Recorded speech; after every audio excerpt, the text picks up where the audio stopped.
ลดีมากโดนแดดโดนลมอะไรน้องก็ยังคงยึดติดกับผิวหน้าเราอยู่ตัดออกมารวมกันแล้วนัวมากๆนินโถไม่ออกเนี่ยชอบมากจริงๆแบบมากชอบมากๆนะคะสวัสดีค่ะเพื่อนๆนิน Blacklist Secret นะคะนินรู้ว่าเพื่อนๆจะต้องเกลียดชุดนินแน่เลยชุดว่ามากทุกคนสวัสดีปีใหม่เพื่อนๆด้วยนะคะปี 2022 แล้วก็ขอให้เป็นปีที่ดีสำหรับทุกคนเลยคลิป Favorite of the Year ประจำปี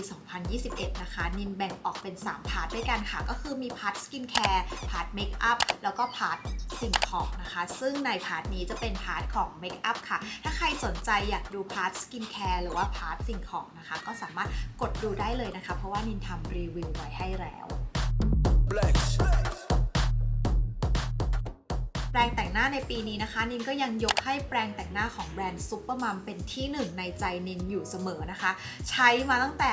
3-4 ปีที่แล้วยังไงก็ยังคงใช้แปรงซุปเปอร์มัมอยู่อย่างนั้นนะคะไม่ว่าจะออกเซตไหนคอลเลกชันไหนนะคะก็ดีหมดดีไซน์สวยมาพร้อมกระเป๋าแปรงคือคุ้มมากๆแรงนุ่มจิกสีดีนะนินก็ยังโหวตให้แปรงซุปเปอร์มัมอยู่เพราะว่าเป็นแบรนด์ที่ถูกและดีแล้วนินรู้สึกว่าคุ้มค่าค่ะต่อไปนะคะเป็นฟองน้ำแต่งหน้าค่ะก็คือของแบรนด์ Milk Skin เขามาพร้อมกับเคสแบบนี้แล้วมันใช้สะดวกพกพาง่ายในส่วนของตัวฟองน้ำคือแน่นนุ่มและทนทานนะคะฟองน้ำบางแบรนด์เนี่ยใช้ไปใช้มาจะเริ่มลอกเป็นขุยพอซักแล้วก็แบบเริ่มหลุดเริ่มยุ่ยแล้วแต่ของ Milk Skin เนี่ยนินซักมาตลอดทั้งปีคือยังเป็นทรงยังคงเด้งยังคงแน่นอยู่ตัวฟองน้ำคือเป็น2ด้านนะคะมีด้านหัวตัดแล้วก็มีด้านที่เป็นโค้งๆแบบนี้ก็คือสะดวกต่อการใช้งานมากอันนี้คือคุ้มมากๆทุกคนควรจะมีนะคะคนละลูกพับลงแป้งอันนี้ก็เป็น Favorite of the Year มาแบบ 3-4 ปีซ้อนแล้วก็ยังไม่ได้นอกใจเขาไปไหนนะคะก็60 บาทเองมั้งหรือ40-50ประมาณนี้คืออยู่ในราคาหลัก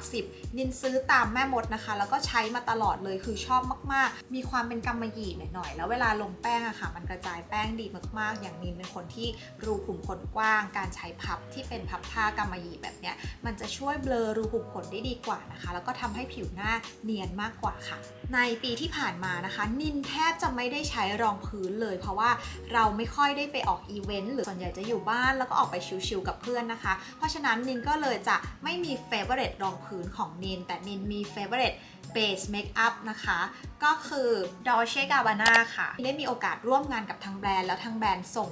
เมคอัพมาให้เราได้ลองใช้ปรากฏว่าชอบตัวนี้มากชอบมากจริงๆแบบมากชอบมากๆนะคะจริงๆแล้วเขาเขียนว่าเขาคือ protective smoothing primer ที่มีความเป็นเหมือนแบบเนื้อ base makeup ในตัวด้วยช่วยปรับสีผิวให้สม่ำเสมอกันแล้วก็ช่วยพรางรูขุมขนได้ดีมากๆแล้วงงด้วยว่าเขาใส่ SPF 50 PA บวกมาด้วยก็คือช่วยกันแดดได้อีกซื้อขวดเนี่ยคุ้มมากๆกันแดดได้ด้วยเป็น primer ได้ด้วยแล้วก็เป็น base makeup ได้ด้วยนะคะ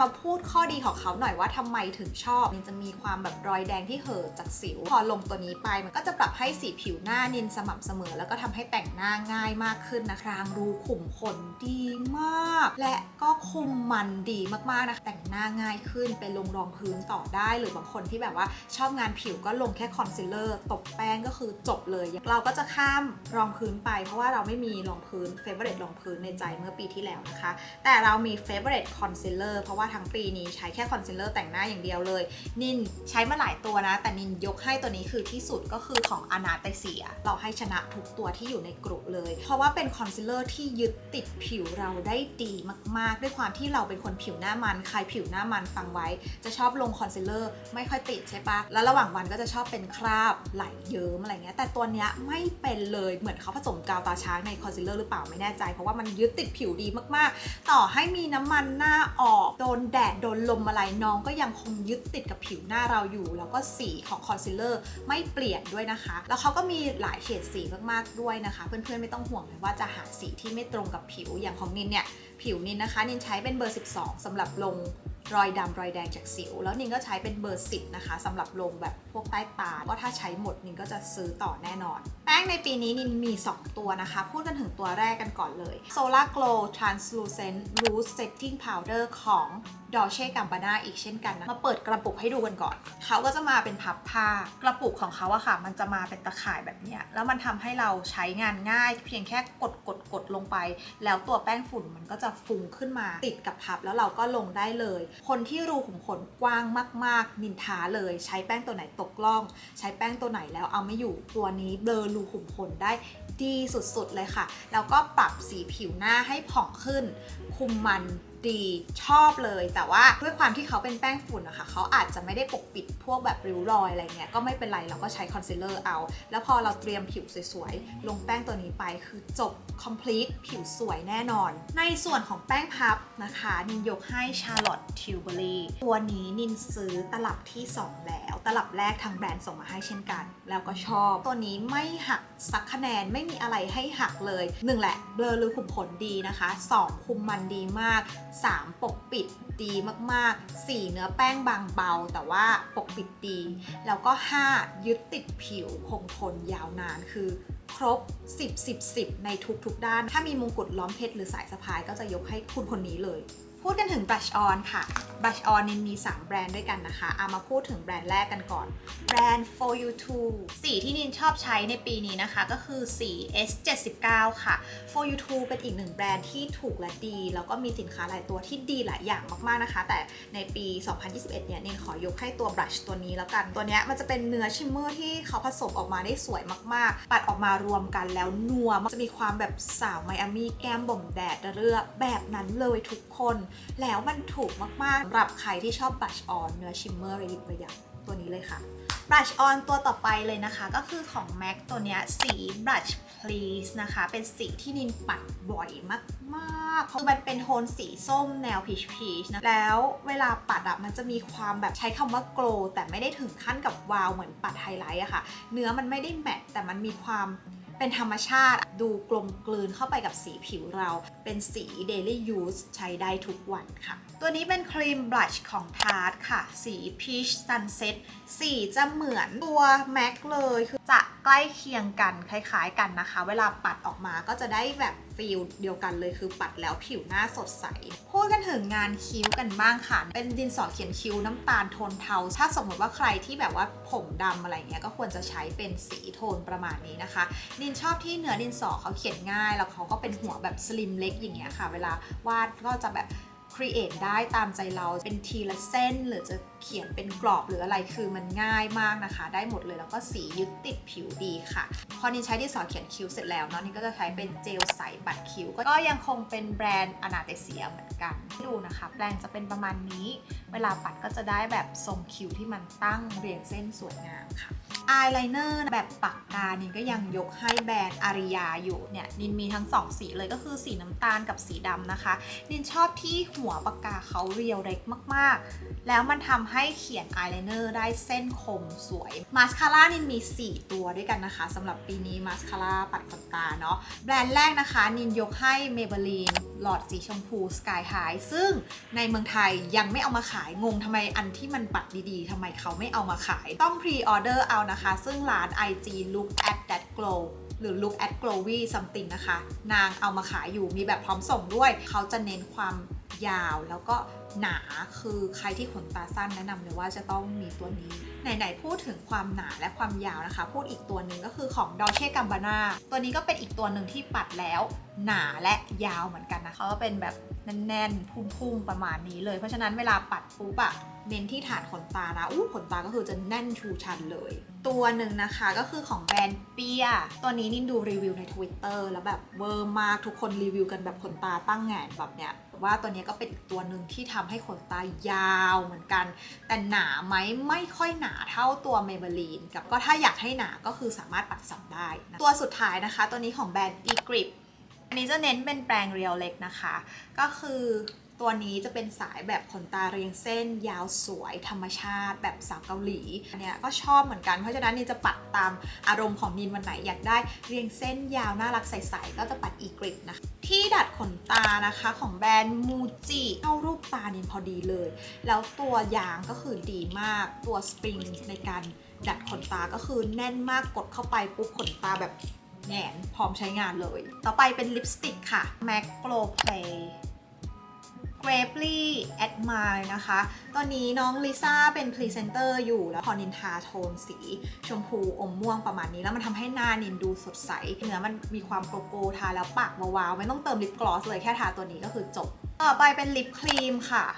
ลิปครีมหนึ่งเดียวที่ถูกโหวตจากดิฉันเราไม่ค่อยเจอลิปครีมที่ติดทนนานมาก่อนแต่ตัวเนี้ยเป็นลิปครีมที่ติดทนเก่งมากๆคือเคยทาไปกินข้าวกับเพื่อนอะไรพอกินข้าวเสร็จเราก็ว่าลิปคงหลุดออกหมดแล้วปรากฏว่ากลับไปบ้านกำลังจะล้างหน้านอนเนี่ยสีลิปยังติดทนอยู่คือมันไม่ได้ติดทนทั้งหมด 100% มันยังคงมีสีติดอยู่บนปากอะติดเก่งเหมือนกันนะของ Charlotte Tilbury แล้วก็สีสวยด้วยนะคะนินชอบโทนสีเนี้ยทาไปออฟฟิศเป็น daily use ได้ทาไปแบบปาร์ตี้ก็ได้คือได้หมดเลยนะคะตัวต่อไปนะคะเป็นลิปจิ้มจุ่มจากแบรนด์ NARS สีนี้คือเวอร์มาก Dragon Girl นะคะเป็นโทนชมพูแล้วทาแล้วหน้าตาตื่นอดหลับอดนอนมา3วันทาตัวนี้ก็ไม่มีใครรู้ว่าเธออดหลับอดนอนหรอตัวนี้ก็เป็นลิปอีกตัวหนึ่งที่ติดทนแบบติดทนสุดๆแล้วเป็นลิปเนื้อแมตต์ที่ไม่ได้รู้สึกแมตต์หรือแห้งกรังเพราะว่าเนื้อมันบางมากอะเบาๆสบายปากเลยนะทาแล้วไม่ได้รู้สึกหนักว่าเหมือนทาลิปนินถูไม่ออกเนี่ยเป็นแบบนี้เลยถ้าใครแบบมองหาลิปที่ติดทนนานๆแล้วก็สีลิปที่ทาแล้วหน้าตาตื่นสดใสก็แนะนำ NARS นี่คือถูจนเนื้อจะหลุดแล้วนะต่อไปเป็นลิปกลอสค่ะ Fenty Heat เป็นกลอสโทนสีแดงที่สวยมากๆเป็นโทนออกสีแดงสีชมพูแล้วได้ลุคแบบใสๆมีความเป็นธรรมชาตินะคะอย่างเดียวเลยนะคะที่นินตกใจสำหรับลิปตัวนี้คือเขาใส่ความร้อนลงมาในลิปด้วยเวลาทาลิปแล้วเราจะรู้สึกเผาๆที่ปากนิดนึงนะคะแต่ว่าไม่นานประมาณแบบ 1-2 วิตอนแรกเราก็แพ้หรือเปล่าแล้วก็เลยไปตามอ่านรีวิวหลายๆคนปรากฏว่ามันเป็นกิมมิคเล็กๆนะคะของลิปกลอสตัวนี้เพราะว่าเขาใส่ชื่อมาว่า Heat ที่แปลว่าความร้อนลิปกลอสตัวสุดท้ายนะคะซูเปอร์เชดตัวนี้นะอันนี้ทางแบรนด์ส่งมาให้ไม่เคยเจอนวัตกรรมนี้มาก่อนเพราะว่าตรงแปรงเขาคือทิ้นแล้วตรงในหลอดเนี่ยคือกลอสแล้วมันรวมกันเป็นหนึ่งเดียวพอทารวมกันแล้วมันก็จะเป็นประมาณนี้ทุกคนมีความชมพูใสๆเรื่อยๆพอทาแล้วก็หน้าตาตื่นดูสดใสนะคะแล้วตัวทิ้นเนี่ยก็ติดทนนานอย่างที่บอกพอเวลาเรากินข้าวหรืออะไรเนี่ยความแวววาวของกลอสมันจะหลุดไปเป็นเรื่องปกติแต่ตัวทิ้นเนี่ยที่ประหลาดใจเลยว่าเฮ้ยติดทนอยู่บนผิวปากนานมากๆนะคะชอบสุดท้ายแล้วค่ะทุกคนเมคอัพทั้งหมดทั้งมวลจะอยู่สวยติดทนบนหน้าไม่ได้เลยถ้าขาดตัวนี้ Q Place Fix Makeup นะคะอย่างที่เห็นว่าชอบจริงเพราะใช้จะหมดแล้วถ้าหมดก็คงจะซื้อต่อนะคะเป็น Fix Makeup ที่นินรู้สึกว่านินใช้แล้วเห็นประสิทธิภาพจริงๆไม่ได้เหมือนฉีดน้ำอะไรทั่วไปเข้าผิวเมคอัพมันติดทนมากขึ้นด้วยความที่นินเป็นคนผิวหน้ามันคือเรารู้สึกว่าเมคอัพเราติดทนมากขึ้นตั้งแต่เราใช้ตัวสเปรย์ Fix Makeup ตัวนี้วิธีใช้ก็คือฉีดหลังแต่งหน้าได้เลยประมาณนี้จบแล้วค่ะทุกคนกับคลิป Favorite Makeup of the Year ประจำปี 2021 Makeup ค่อนข้างน้อยรู้สึกว่าเฮ้ยทำไมจบเร็วจัง Makeup ในปีนี้นะคะเพื่อนๆชอบตัวไหนคอมเมนต์มาบอกกันบ้างหรือว่าเฮ้ยตัวนี้ฉันใช้อยู่เหมือนกันฉันรู้สึกแบบนั้นแบบนี้มาแชร์กันนินชอบมากความ Community เพื่อนสาว Blacklist Secret ที่แบบมีใครชอบอะไรใช้อะไรไม่ชอบอะไรก็จะมาแชร์มาแบ่งปันมาเม้าท์มอยในคอมเมนต์นินชอบไปตามอ่านมากสนุกมากดูเหมือนแบบเรามีแก๊งเพื่อนสาวแก๊งใหญ่มีอะไรดีๆก็มาแบ่งปันกันนะคะอย่าลืมค่ะนินยังมี favorite skincare แล้วก็ favorite thing อย่าลืมดูให้ครบนะคะสำหรับวันนี้ไปแล้วค่ะไว้เจอกันคลิปหน้านะคะเพื่อนๆสวัสดีค่ะ